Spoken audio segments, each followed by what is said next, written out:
There's a number that sits quietly in almost every wealthy person's past. Not 1 million, not 100,000, $20,000.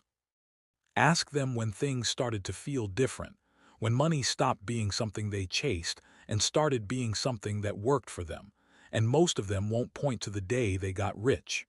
They'll point to a much smaller, much earlier moment. The first time their savings crossed $20,000. Why there? Why not 10,000? Why not 50? Stay with that question, because the answer isn't motivational, it's mathematical, and once you see it, you can't unsee it. Right now, more people than ever are starting from zero and starting later than they plan to. Rent eats a paycheck before it lands. Inflation has made saving feel almost pointless. You put money aside, and 6 months later it buys less than it did when you saved it. So the instinct splits into two camps. Some people give up on saving altogether, deciding the game is rigged against them from the start. Others swing the opposite direction, chasing high-risk trades, crypto spikes, anything that promises a shortcut around the slow part. Both camps are missing the same hidden truth. The first $20,000 was never about getting rich. It's about reaching the point where money finally starts pulling its own weight, instead of you pulling all of it alone, every single month for years. Before that point, you are the engine. Every dollar in your account exists because you traded hours of your life for it. After that point, something subtle shifts. The money itself starts contributing. Not much, not yet, but enough to notice. And that noticing, that first moment you realize your savings are no longer purely a record of your labor, changes how people behave with money for the rest of their lives. Let's slow down and break down what's actually happening, mechanically, because the explanation is simpler than people expect. And most finance content overcomplicates it on purpose to sound smarter than it needs to be. Compound growth needs a base large enough to produce a result you can actually feel. At $1,000, even a strong 7% annual return produces $70 over an entire year. That's not encouraging. That's invisible. It disappears into a single grocery run. People watch nothing happen, conclude that investing isn't really working for them, and quietly stop.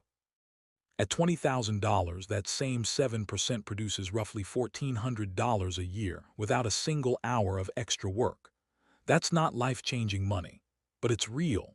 It's a flight, a few months of a car payment, a cushion in a month where something breaks. For the first time, the asset itself is doing something a part-time job would do, except it never calls in sick, never asks for a raise, and never takes a day off. This is the exact threshold where compounding stops being a sentence in a textbook and starts becoming something you can physically feel in your bank balance. And feeling it changes behavior every single time. Once someone watches their money generate money on its own, the next $10,000 gets saved faster than the first $10,000 ever did. Not because their income suddenly jumped, because their relationship with spending quietly rewired itself in the background. Saving stops feeling like sacrifice and starts feeling like feeding a machine that feeds you back. Now let's put real numbers next to this, because abstract math is easy to nod along to and forget 5 minutes later. Imagine two people. Both save $400 a month. Both earn the same 7% average return. The only difference is when they start. Person 1 starts at 22.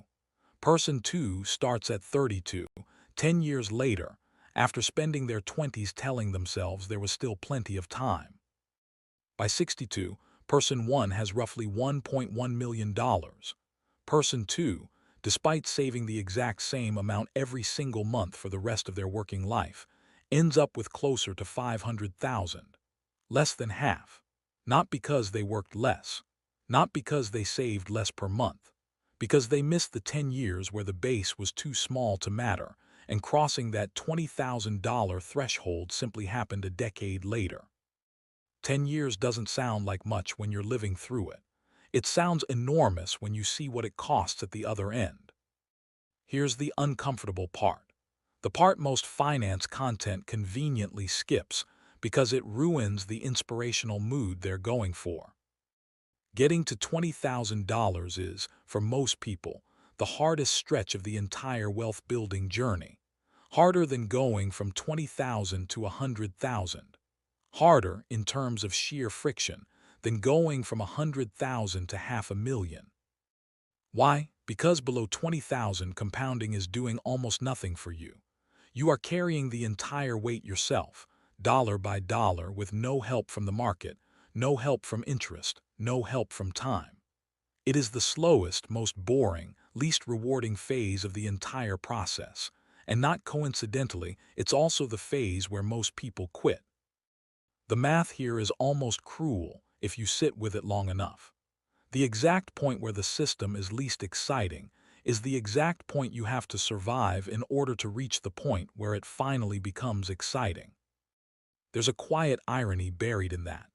The part everyone actually wants, compounding, passive income, money quietly making more money in the background, only switches on after you've already done the hardest, most unglamorous version of saving by hand alone with nothing helping you. Nobody posts that part online. Nobody puts still grinding toward $20,000 with zero passive income to show for it in a caption. It doesn't trend. It doesn't sell courses. So almost nobody talks about it, even though it's the part everyone actually has to go through. Now compare that quiet, invisible grind to how this journey gets marketed to you. Influencers love showing the part of the curve after it bends sharply upward, the dramatic, almost vertical climb from $100,000 to $1 million. It looks explosive. It looks fast. It looks like something that could happen to you next year if you just follow the right strategy, buy the right course, copy the right portfolio. What conveniently stays out of frame is the flat, grinding decade it usually took just to reach the bend in the first place. The $20,000 mark isn't where the excitement happens. It's where the boredom finally starts quietly paying interest, in the background, while nothing visible seems to change for months at a time. This is the gap between the hype and the reality. The hype sells you the slope. The reality is the long, flat, unglamorous runway that has to exist before the plane ever leaves the ground. Nobody films the runway. Everybody films the takeoff. There's also a psychological trap hiding inside this gap, and it's worth nomming directly. Because the early phase produces so little visible reward, people start looking for ways to skip it. They take on risk they can't actually afford, not because they're reckless, but because the slow path feels like it isn't working fast enough to be worth it. So they reach for leverage, for speculative bets, for anything that promises to compress 10 years into one. Sometimes it pays off, often it doesn't, and the tragedy isn't just the lost money. It's that the attempt to skip the boring phase usually sets people back further than if they'd simply stayed in it. The system doesn't punish patience. It only punishes the attempt to avoid paying patience's price. Zoom out further, and the implications get heavier than a simple savings tip. If the hardest, least rewarding phase of wealth building is also the phase most likely to cause people to quit, then the entire system is quietly filtering people, not by intelligence, not by effort, but by how long they can tolerate earning nothing extra for something they're actively sacrificing for. That's not a personal failure when someone drops out during that phase. That's a structural reality baked into how compounding actually works. It rewards patience disproportionately, and it punishes impatience disproportionately, and it does both in a way that looks, from the outside, completely fair. Everyone technically has access to the same math, the same formulas, the same 7%, but not everyone has access to the same runway, not the same income stability, not the same ability to absorb years of flat, invisible growth, while bills still need paying every single month, regardless of what the market is doing. So the $20,000 threshold isn't really about money at all, underneath the surface. It's about who gets to survive the boring part long enough to ever reach the interesting part. So here's what's worth sitting with after all of this. If the system is built so that the hardest stretch comes first, with the least visible reward, and the real payoff only shows up after most people have already quit and walked away, then maybe the real question isn't how to get rich. Maybe it's this: how much boredom can you actually survive before the math finally starts working for you instead of against you?